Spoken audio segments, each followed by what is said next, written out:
Hoy es tiempo de hablar con un ajedrecista, con un gran maestro, que no juega con alfiles, peones, torres o caballos, sino con países, con ideologías, con ambiciones, con ejércitos y con tendencias, y juega sobre el tablero global.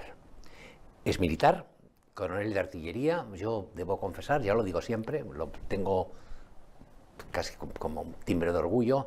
Le conocí en Sarajevo hace 30 años, o si no 30 años, 32 o 29, cuando los habitantes de la antigua Yugoslavia tapizaban de cadáveres aquel país que ahora son 5 o 6 países. Además de todo lo que he dicho, es un tertuliano excelente, un analista espléndido y escritor. Bienvenido a Periodista Digital, Coronel Baños. Alfonso, muchísimas gracias por volverme a acoger aquí en tu casa, en Periodista Digital, que sabes que siempre me he sentido muy cómodo. Y que siempre te has portado bien. Mira, tengo en las manos, y quiero que lo vean ustedes, esto, que es un bestseller, pesa 1 kilo, tiene casi 500 páginas y está primorosamente editado. Estos libros, una pasta flexible, de letra grande, muy bonito, que se titula Así se domina el mundo. Se ha convertido en un clásico, es un libro que tiene historia, pero absolutamente actual. Lo acaba de actualizar el autor y es la primera pregunta, es obligada. ¿Cómo se domina el mundo? Pues mira, lo estamos viendo claramente que se domina a través del comercio, la economía, las finanzas y la tecnología. Porque si hablamos de geopolítica tenemos que hablar de geoeconomía. Y vemos que lo que está haciendo Donald Trump, que es lo que pongo al principio del libro, la economía manda, es intentar revitalizar una economía estadounidense que está mal en lo micro y en lo macro, porque las familias lo están pasando muy mal. Hoy la deuda de las familias en Estados Unidos es de 20,5 billones de dólares, trillones para ellos. Una deuda estatal impresionante. Y vemos que todo lo que está haciendo Donald Trump es intentar recuperar esa economía, y todo lo que nos pueda parecer estrambótico, teatrero, todo lo que hace, el sustrato es económico.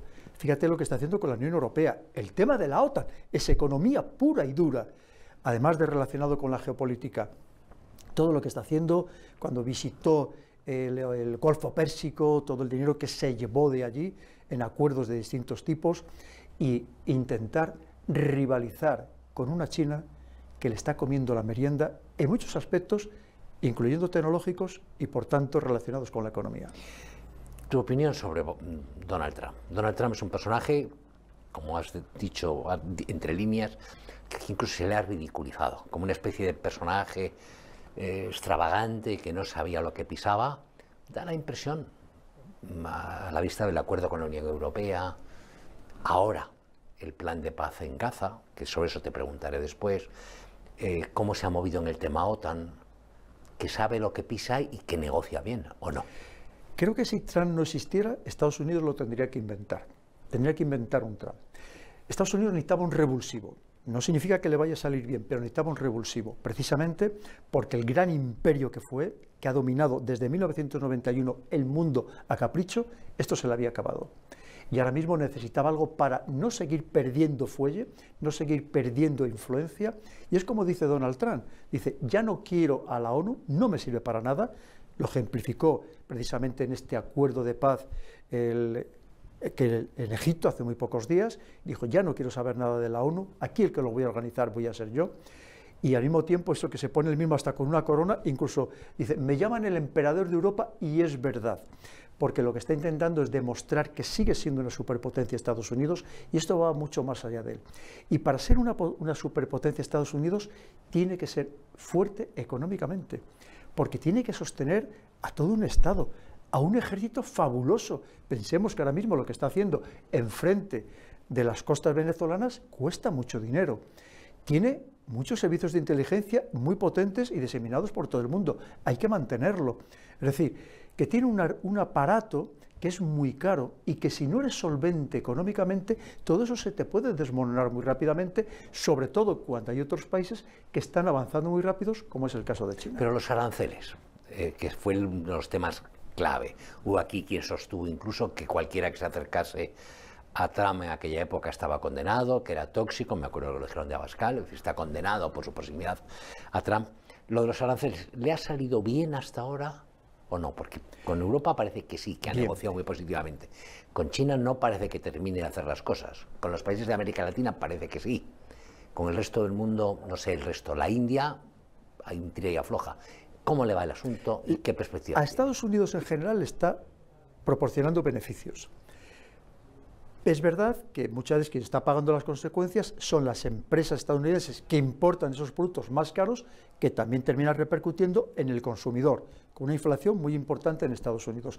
Pero en lo macro sí le está yendo bien. Pero sobre todo, esa es una parte de los objetivos de los aranceles. El otro objetivo es esas empresas que se habían deslocalizado, que se habían ido de Estados Unidos para establecerse en México o en China principalmente, decirles, oye, no os va a interesar vender vuestros productos porque van a ser mucho más caros, venir a producir a Estados Unidos. Pero incluso a empresas europeas, que vemos ahora mismo lo que está pasando con las empresas alemanas que están manga por hombro, dice, oye, si ya nos interesa producir en Europa, venir a fabricar, a producir en Estados Unidos. Piensa que ahora mismo los últimos datos que tenemos del desempleo juvenil en Estados Unidos, entre 16 y 25 años, estamos hablando del 10,5% de desempleo. Esto es un dato absolutamente desconocido. Es que lo está pasando mal y necesita, como sea, revitalizar su economía. Y los aranceles van en esa línea. ¿Su gran rival es China? Absolutamente, en todo. Y puede decir... China parece ahora, como aparecía Japón hace 40 años, superpower, imbatibles, enormemente productivos. Yo supongo que China, analizado por una persona como tú, que conoce muy bien la geopolítica, tiene puntos débiles, tiene grietas, si esa demografía artificial, el hijo único, el envejecimiento de la población, el interior. Es decir, ¿puede ganar Estados Unidos esta batalla con China o estamos perdidos con China? Lo tiene muy complicado, porque China aprende muy bien las lecciones de los demás. Sabe perfectamente lo que significó el simultanear la glasnost y la perestroika, la apertura política y la apertura económica en la Unión Soviética, que fue el desastre. Ellos dicen, apertura económica sí, apertura política ninguna. Porque es verdad, hay 50 y tantas nacionalidades, aunque la principal es la Han, el idioma principal el chino mandarín, pero claro, tiene sus problemas internos y efectivamente también tiene un problema de envejecimiento de la población, efectivamente, pero como tenemos muchos otros países del mundo. Pero luego además, efectivamente, aprendió los errores que se comete, por ejemplo, la Revolución Meiji, esos momentos ya más álgidos, los errores que comete Japón, y está intentando no repetirlos. No significa que en algún momento no le pueda ir mal, pero ellas están con la ilusión, y la gente joven, los chinos jóvenes, de que son ellos los que están avanzando, los que están dejando atrás al resto del mundo, los que además es su momento.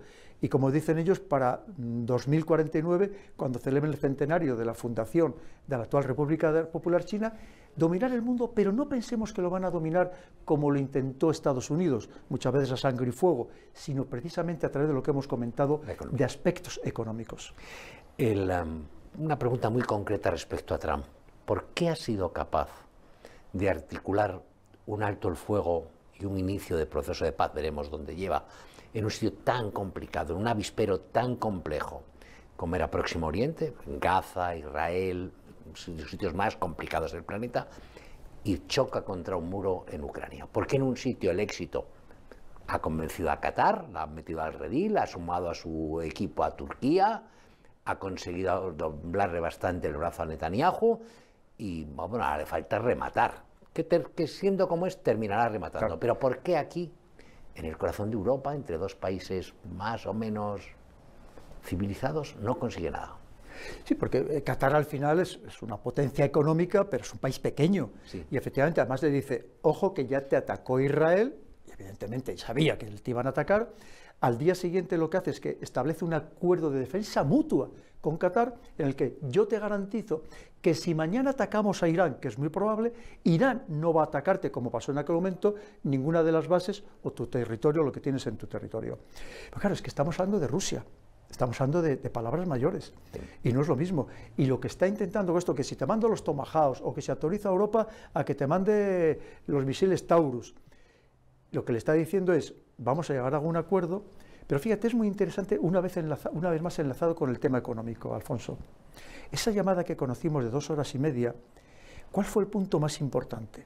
El punto más importante es, si tú, Rusia, y yo, Estados Unidos, llegamos a un acuerdo, nos podemos beneficiar mucho económicamente los dos.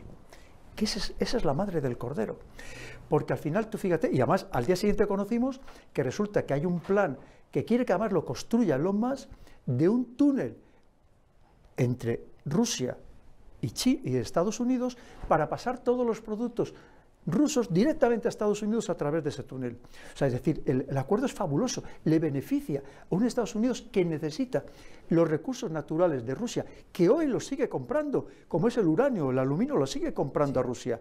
Imagínate todo lo que significaría esa Rusia que prácticamente con recursos ilimitados, lo que le beneficiaría a un Estados Unidos, que es más, que muchos de esos productos rusos nos los vendería luego a una Unión Europea que ha conseguido enfrentarnos con Rusia, ni más ni menos.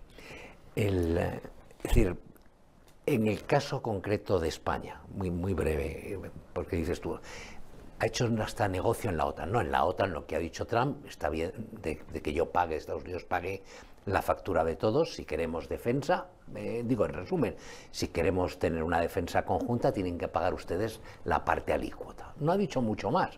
Es decir, supongo que eso tiene detrás el deseo de vender armamento, porque son los que lo fabrican, los que lo producen, los que innovan al resto de sus socios en la OTAN. El choque con España es un choque impostado, es pura filfa, es material para los titulares de los periódicos, o hay algo más profundo detrás que pueda terminar mal. Es real, porque es verdad que al gobierno español le interesa también este debate, sí, por cuestión de política interna, ¿no? Pero fíjate, ahí también es pura economía. Resumido muy rápidamente, Estados Unidos aportaba, en números redondos, el 80% del presupuesto de la OTAN. Y recordemos que aquello que habíamos acordado ya hacía tiempo en una cumbre en Glasgow del 2%, había países que no lo cumplían, incluyendo España, que oscilamos entre el 0,9 y el 1,1 del presupuesto que aportábamos dentro de nuestro Producto Interior Bruto a la defensa. Claro, Donald Trump dice, yo necesito recuperar parte de ese dinero. Si convenzco a los europeos de que ellos aporten mayoritariamente el presupuesto y a lo mejor yo me quede aportando el 40%, siempre y cuando mantenga el mando, que es lo que también está ejemplificando, y nos lo dice todos los días Donald Trump, hoy mismo con Rutte, con el secretario general de la OTAN, dice, y pasamos ya no del 2%, luego al 3,5% y luego al 5%. Y efectivamente, con lo cual Estados Unidos reduce su aporte a la OTAN para invertir en su propio país, y la segunda parte es que efectivamente este incremento de los presupuestos de defensa es para que le compremos básicamente armamento a Estados Unidos. Con lo cual la jugada es maestra. Y todo eso está adornado con la presión psicológica de que Rusia en cualquier momento nos ataca y nos invade a todos. Con lo cual, claro, para decir, oye, ante eso vamos a gastar el 5% en defensa. Un paréntesis. Tú eres un profesional de las armas. ¿Tú te imaginaste a Putin desfilando por la Castellana? Pero, bueno, o sea, suena a filfa. Totalmente, totalmente. Pero suena a filfa, es decir, aquí claro que se llamó la Gran Vía calle Stalin o Vía Stalin, pero fue en la República, o había en el arco este que hay, no sé, qué sé yo, en la Puerta de Alcalá, pues estaba la foto de Lenin, pero la verdad es que es una filfa. Es decir, cuando hace el kit de supervivencia, el no sé qué, que nos querían colocar, la amenaza de Putin, que estaba incluso en la calle, era una invención mediática de los medios de comunicación. Fíjate, cuando además lo mismo te dicen que tiene que utilizar los chips de las lavadoras porque no tiene, o que tiene que utilizar burros y mulas, o sacar el armamento de los museos, que lo mismo te dicen que te van a invadir mañana, ¿no? Sí. Evidentemente hay un negocio detrás importante. En eso dices, tienes un capítulo o una parte en que hablas la forma, cómo mediáticamente dices la manipulación mediática de las guerras. Absolutamente. A mí me ha interesado mucho porque me afecta personalmente, ¿no? Pero somos víctimas de una constante manipulación. Absolutamente. Y además qué fácil somos de manipular, y más que nunca, porque hoy vivimos en un contexto de hiperconexión, donde muchas personas ya no se informan ni siquiera por los medios convencionales, por las plataformas, como es tu caso, por Periodista Digital, que por cierto, enhorabuena por la difusión internacional que tienes. Muchísima, sobre todo en China. Fíjate, en China, muy curioso. Pero fíjate, es que vosotros sois la verdadera fuente de información ahora, no los medios que podríamos considerar convencionales. Pero claro, al final es muy fácil caer en esa manipulación cuando sabemos, no es vuestro caso, pero hay muchos periodistas y muchos medios que se venden al mejor postor, simplemente para transmitir determinadas narrativas. Y por tanto hoy somos muy fácilmente manipulables, prácticamente para convencernos de cualquier cosa. Volviendo a lo que te dije, la OTAN, el conflicto entre Sánchez y Trump, que a Sánchez le interesa perfilarse como la oposición a Trump, pues si te buscas un enemigo grande, tu estatura siempre crece, es de primero de básica, de comunicación o de intoxicación o de propaganda. Pero ¿puede esto derivar en un conflicto, en un enfrentamiento más serio? Hoy ha tenido unas declaraciones Trump, hoy o ayer, en las que dice que vuelve a recordar que España no está participando, no es parte del equipo, dice, claro, o no juega con el equipo. Nos puede perjudicar económicamente. En principio, en teoría, si hay unos aranceles deberían ser comunitarios para todos los países. Pero claro, si nosotros, por ejemplo, imagínate, somos unos productores de azafrán, por decirte algo, muy particulares dentro de la Unión Europea, que evidentemente no producen ni Bélgica o otro país, puede decir que al azafrán le impone unos aranceles del 100%, o por decirte, o un tipo de vino, o un tipo de alcohol determinado que de relación alcohólica, algo específico que exporte España de manera muy concreta a Estados Unidos, y nos puede perjudicar enormemente. Y eso lo va a hacer, porque es su manera de presionar. Evidentemente, otra acción no, parecería descabellada, pero eso sí nos puede perjudicar. Y luego piensa también que lo mismo que le pasa ahora mismo con la Colombia del señor Petro, con el México de la señora Sheinbaum, ya no te voy a contar el tema de Venezuela, aquí hay un tema ideológico, y evidentemente el mundo de la administración Trump, que tiene una ideología muy concreta, neoconservadora, está muy enfrentado con el mundo o con la dinámica ideológica del gobierno actual. Y no solamente pensemos en el Partido Socialista, pensemos en la otra parte del gobierno, ojo, y parte de los que apoyan a este gobierno, que recordemos que son de filiación marxista-leninista, y evidentemente pero eso le preocupa. Tú como militar siempre eres muy prudente en ese tipo de asuntos, en pronunciarte sobre la política concreta actual, hechos muy concretos, pero da un poco la sensación, eso lo digo yo, no sé, supongo que lo que tú pensarás al respecto, de que nos hemos alineado con lo peor. Es decir, no con ya no estoy hablando de Europa. Es decir, si las felicitaciones vienen de Hamás o de los talibanes, si nuestros socios comerciales y sentimentales son los chavistas venezolanos, si el que se siente a gusto aquí es un tal Petro, que era un narcoguerrillero, es decir, algo estamos haciendo mal. Sí, muchas veces por hacer ese enfrentamiento al imperio, por así decirlo, que todavía sigue siendo Estados Unidos, y enfrentarse ideológicamente, hay veces que hay posicionamientos que son más que cuestionables, efectivamente, Alfonso, y que además nos pueden traer consecuencias para la seguridad de nuestro propio país, ¿no? Porque una cosa es estar en contra de los excesos que pueda cometer el gobierno Netanyahu, que los ha cometido, y otra cosa es posicionarte en determinados lugares que una vez más pueden ocasionaros graves problemas de seguridad nacional, ¿no? Entre otras cosas, por ejemplo, el dejar de utilizar determinados sistemas israelíes que evidentemente necesitamos, porque nosotros no tenemos esa tecnología. Por lo tanto, creo que no estamos siendo suficientemente prudentes en el tema de la política exterior y del tema de la diplomacia, que es clave para cualquier país. Ni prudentes ni finos, ¿eh? No, en absoluto. Y que esto debería ser mucho más que una cuestión partidista o de gobierno, debe ser una cuestión de Estado, y saber que esto, incluso a corto plazo, nos puede traer consecuencias graves. Un asunto que a nuestros espectadores les interesa muchísimo es el tema Venezuela. ¿Está jugando en serio Estados Unidos ahí? Hoy nos hemos enterado de que han hundido otra nueva narcolancha, 3 muertos o 5 muertos, que llevaba drogas, en esta ocasión por el Pacífico y no en el Caribe. Pero bueno, son hechos menores, o sea, bélicamente irrelevantes, incluso económicamente irrelevantes. Pero ¿está jugando en serio Estados Unidos, en tu opinión, a derrocar al régimen chavista, a Maduro? Absolutamente. Es decir, Trump, el objetivo es cargarse a Maduro. Donald Trump ha hecho una apuesta de la que no se puede retirar. Es decir, no se puede retirar sin éxito. Tú piensas que todo el despliegue que ha hecho, no solamente en la costa, estamos hablando, por ejemplo, todas las fuerzas que ya ha desplegado o preposicionado en lugares como puede ser Puerto Rico, es decir, está, y además... Sí, la CIA, la DEA con búsqueda y captura... incrementándolo constantemente. Pero además tú piensas que si ahora mismo Donald Trump se retirara, el ridículo sería espantoso de cara a su país, que lo hace de cara a su país, evidentemente. Imagínate además lo envalentonado que se mostraría un Maduro que diría, he conseguido que el gran imperio se vaya con el rabo entre las piernas y conseguir su objetivo. Piensa, Alfonso, que dentro de un año, en noviembre del año que viene, hay elecciones de medio término. Donald Trump no puede permitirse perder esas elecciones, porque perdería el Congreso y el Senado. Y todo lo que está intentando articular se le desmontaría. Y parte va precisamente muy directamente relacionado con Venezuela, que está cometiendo excesos, por ejemplo, el tema eso de ametrallar una lancha en aguas internacionales. Bien, pero tú piensas que esa apuesta no la puede perder bajo ningún concepto. Para mí el tiempo del señor Maduro está ya tasado, es cuestión de nada más que de horas o de días o de semanas, pero no puede dar marcha atrás. Otra cosa es si va a haber un gobierno provisional con la vicepresidenta, si va a haber un gobierno diferente, si va a haber pronto elecciones, si lo que significará para dentro del país, que eso podríamos enrollar para mucho, pero lo que es expulsar del poder, concretamente la figura de Maduro, yo creo que eso está sentenciado.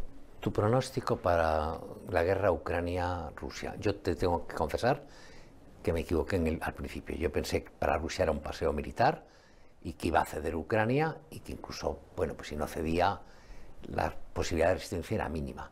A veces tengo la sensación de que es que Rusia no emplea toda la fuerza, que tiene unos objetivos limitados, llegar al Donbass o al río y poco más, es decir, lo que era la antigua parte rusófona o más rusófona de Ucrania. ¿Cuándo termina esa guerra? ¿Cómo va a evolucionar esa guerra? ¿Qué hace falta para que termine esa guerra? Al final lo van a decidir Estados Unidos y Rusia, clarísimamente. Lo que pasa es que Rusia, hay algo que se ha marcado, que dice que no quiere ceder, evidentemente Crimea es absolutamente irrenunciable. Lo que el viento se llevó, Por supuesto. Coronel, lo que el viento se llevó. Por supuesto. Vamos. Aparte de que era rusa, el que haya conocido el país, haya estado, conozca la historia, Crimea se asignó en tiempos de Khrushchev a 1954. Ucrania porque él era ucraniano y le salió del nabo. Es decir, pero le doy en el mapa esto, pero no, de ucraniano no tiene nada. Crimea, absolutamente. Nada. Absolutamente. ¿Pero qué va a pasar? El Donbass exactamente igual, sí. El Donetsk y Lugansk. Y fíjate, yo creo que a lo mejor Rusia, llegado el caso, podría ceder partes de Zaporilla y Jersón, porque eso no entraba dentro de sus planes iniciales. Tú sabes que en toda negociación hay que abarcar más, tú has estado en muchas guerras, para luego tener algo que ceder en esa mesa de negociación. El problema es que a Zelensky hay gente en Europa que por cuestiones muchas veces por fobias personales, como es el caso de la jefa de la diplomacia europea, la Estonia, la señora Kallas, o los británicos que tienen sus intereses particulares, pues le siguen animando a continuar en esta guerra. Entonces estamos en ese debate y de hecho ahora mismo pues vemos que esta reunión que iba a haber en Budapest, que dicen que sí, que sí no, entre Donald Trump y Vladimir Putin, pues que incluso decían que igual hasta invitaban a Zelensky, pero claro, Zelensky dice que no va a ceder nada. Entonces Rusia ha dicho, pues yo si no vas a ceder nada, ¿para qué me voy a reunir?, ¿no? Pero con lo cual todavía vamos a seguir dando ahí un poco de vueltas, pero al final quien lo va a decidir claramente es Estados Unidos y Rusia. Lo mismo que Estados Unidos en su momento animó al resto de Europa a enfrentarse a Rusia o a desligarse de Rusia completamente, puede llegar un Estados Unidos, Donald Trump, que diga, mira, ahora a mí me interesa que recuperéis la relación porque yo quiero tener buenas relaciones comerciales con Rusia, que me interesa mucho, y por lo menos vosotros manteneros neutrales, dejar ya de alimentar la guerra en Ucrania. Creo que va a venir en ese sentido. Has puesto mucho hincapié y lo explicas muy bien en este libro, Así se domina el mundo. Yo lo recomiendo encarecidamente, sobre todo en un mundo como el nuestro, el español, en el que la gente joven está absolutamente, la gente joven y la gente vieja, en que el personal está en la inopia. Yo creo que te explica muchas cosas, que ves muchas cosas, que entiendes procesos, que te ayuda a entender sobre todo las noticias que salen cada día, te ayuda a entender las días. Pero yo te pregunto, tú has puesto mucho hincapié y mucho énfasis en lo de China, los movimientos en China y en la economía. ¿Hay otros modelos de dominación? ¿Hay otra forma de dominarnos? Pues dices, la clave es la economía. ¿Y la inteligencia artificial, Internet? ¿Eso no cuenta? Eso lo vamos a enlazar con una guerra que se está librando todos los días, que es lo que se llama la guerra cognitiva. Que hoy las grandes potencias, incluyendo la OTAN, hacen maniobras de guerra cognitiva, precisamente a través de esas operaciones psicológicas, operaciones de influencia, para convencernos a los ciudadanos de prácticamente cualquier cosa. Es una guerra impresionante que se libra en las redes sociales por parte de los servicios de inteligencia, de los ejércitos, y que se utiliza, como no, también la inteligencia artificial, y cada vez mucho más, porque esa inteligencia artificial que cada vez nos cuesta ya más trabajo saber lo que es verdad y lo que no es verdad, o está creado por esa inteligencia artificial. Y además una inteligencia artificial que hemos de decir, Alfonso, que estamos en la fase de su prehistoria, y que cada día está avanzando a pasos agigantados y sorprendiéndonos a diario o prácticamente por horas, y que va a ser una revolución total, una convulsión total social y económica que creo que nuestros políticos, la inmensa mayoría de ellos, ni siquiera están preparados psicológicamente para lo que se nos viene encima. Pero ¿quién manda ahí? ¿Quién pesa ahí? Pues tú citas, hay una etapa en que los Rothschilds parecían que eran los grandes protagonistas. Los militares lo son también, que es un detalle que se me estaba pasando. Es decir, al final, muy bien, mucha economía, pero hace falta un pelotón de soldados, ¿eh? Claro.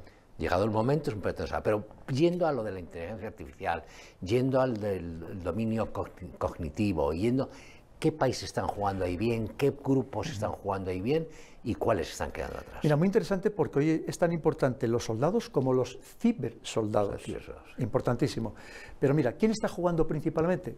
Pues los dos grandes monstruos, China y Estados Unidos, a su vez enfrentados entre ellos, con avances constantes unos y otros, y quienes nos estamos quedando cada vez más desligados de ese enfrentamiento tecnológico somos evidentemente los europeos, que ya cada vez pintamos mucho menos en este sector tecnológico.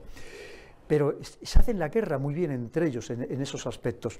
Piensa que, por ejemplo, en el tema de la inteligencia artificial, ya los aviones más modernos van a estar dirigidos por inteligencia artificial. Estos drones, que van a ser drones súper avanzados, ¿no? Y todo lo demás exactamente igual. Una inteligencia artificial que lo va a impregnar todo, en todos los sectores, que va a ser una modificación total y absoluta. Y ellos son los grandes desarrolladores. Tú piensas que estamos hablando que el 80% de todas las inventos disruptivos dentro del ámbito de la inteligencia artificial los desarrollan estos dos países. ¿Quién pone la normativa? La Unión Europea. Es decir, para que veamos el desfase que tenemos total y absoluto en nuestra querida Europa. Como coronel de artillería y como... Infantería. Infantería. Es verdad, porque te he dicho yo artillería. ¿Por qué lo has dicho? Porque sabes que los artilleros siempre han tenido la fama de ser los cultos, los ilustrados de las Fuerzas Armadas, con lo cual lo has dicho bien. Pero yo soy de los torpes, de los asaltatrincheras. ¿No te llamó la atención, y es otro paréntesis que quiero cerrar ahora, el enorme peso que han tenido los drones y que están teniendo los drones en la guerra entre Ucrania y Rusia? Lo han tenido en Gaza. En Gaza. Es decir, ves como la caza, la primera reacción, la localización, no ya el espionaje, es decir, la ejecución, el fuego que mata... se han utilizado drones. ¿No te llamó enorme atención? Porque ha sido en un pispás. Es un transformador. Y yo no he estado nunca en una guerra de drones. Y he estado 30 años en la guerra. Un transformador total del campo de batalla. Ya empezó en la guerra precisamente en Nagorno-Karabaj, empezaron a usarlos de manera intensiva, y a partir ya de la guerra de Ucrania, que sabes que en todas las guerras es donde se experimentan los nuevos armamentos, es total. Pero fíjate, drones aéreos, drones terrestres, drones marítimos y drones submarinos. Es decir, es todo el espectro. Y además, dotados con inteligencia artificial, y entramos en la dinámica del dron, del contradrón. De hecho, ahora Rusia está utilizando drones filodirigidos, como los antiguos misiles para no ser perturbados con instrumentos electromagnéticos. Quiere decir, es un cambio radical. Y muchas veces cuando decimos los grandes portaaviones, pero si los grandes portaaviones, el otro día China, en un espectáculo luminoso, empleó 18.000 drones simultáneamente. Tú imagínate que te mande un enjambre de drones, aunque tengas el portaaviones dotado incluso con armas láser, con todo tipo de medidas contra dron. Claro, si te mandan esos enjambres, al final te lo van a hundir. Esto es un cambio absoluto de todo el espectro de la guerra, que además tiene muchos problemas, por así decirlo, éticos. Porque no es lo mismo ver al combatiente a los ojos, como tú les has visto muchas veces, empuñándote el fusil y a punto de matarte, Claro, que están haciéndolo a cientos o miles de kilómetros de distancia, que te puede parecer que es un videojuego, con todo lo que ello significa. Y si de por sí las guerras, que tú has estado muchas, son absolutamente inhumanas, es que vamos todavía a profundizar en la deshumanización de lo que es el espectro bélico. Esto hay que tenerlo en cuenta porque nos estamos metiendo en unas dinámicas tremendas. La imagen que es pavorosa, el tipo sentado con el vaso de Coca-Cola y la hamburguesa, y en una pantalla a 10.000 kilómetros del frente, ¿eh? Que pueden llevar cargas de 50, de 100 kilos de explosivo, es decir, de alto poder explosivo además, con lo cual es que son demoledores, cuando no, drones suicidas directamente, que van a lanzarse contra los objetivos y muy difíciles de esquivar. Terminas, así se domina el mundo, libro espléndido, con los 7 pecados capitales. Es decir, bueno, yo recomiendo a ustedes que lo lean para saberlo, pero me interesan los de España. ¿Qué papel tiene en este momento España en el mundo? ¿Qué futuro nos corresponde en el mundo? ¿Y qué hemos hecho mal y qué tendríamos que hacer? Ahora mismo, lamentablemente, y nos duele a ti y a mí mucho lo que voy a decir, hemos perdido muchísima influencia. No somos una voz respetada, ni siquiera oída, pero ni siquiera en el plano europeo. Esa es la realidad, por más que nos cuenten, obviamente, que van a decir, ¿no? Yeah. Pero esa es la auténtica realidad. Tú piensas que efectivamente hay un gobierno complicado, un gobierno relacionado con quien está relacionado y apoyado por quien está apoyado, y en muchos lugares esto crea profundos recelos. Y ya te digo, en Europa, cuando vas a otros lugares, pues exactamente igual. Se pueden hacer muchas más cosas. No somos un país pequeño, somos un país mediano. Hemos perdido mucho fuelle en el tema, por ejemplo, industrial, pero aún así tenemos todavía grandes empresas, grandes multinacionales, en sectores estratégicos, como puede ser la banca, las grandes obras, las grandes infraestructuras, en fin, sectores muy importantes. Y sobre todo tenemos un pueblo que es imaginativo, creativo, trabajador. Tenemos una juventud maravillosa que se está marchando de España, los más válidos se están marchando de España. Y esto es muy triste, Alfonso. Creo que habría que darle una vuelta precisamente para recuperar la grandeza que nos corresponde a España, que ahora mismo, desde luego, no la tenemos. Muchísimas gracias, Coronel Baños. Encantadísimo, Alfonso. Un abrazo y gracias por venir. Gracias a ti siempre. Muchas gracias por tu apoyo al canal. Puedes suscribirte, pulsar la campana de notificaciones para estar al corriente de los próximos vídeos, y de momento aquí te dejo un par de ellos que espero que te gusten y que sean de tu interés.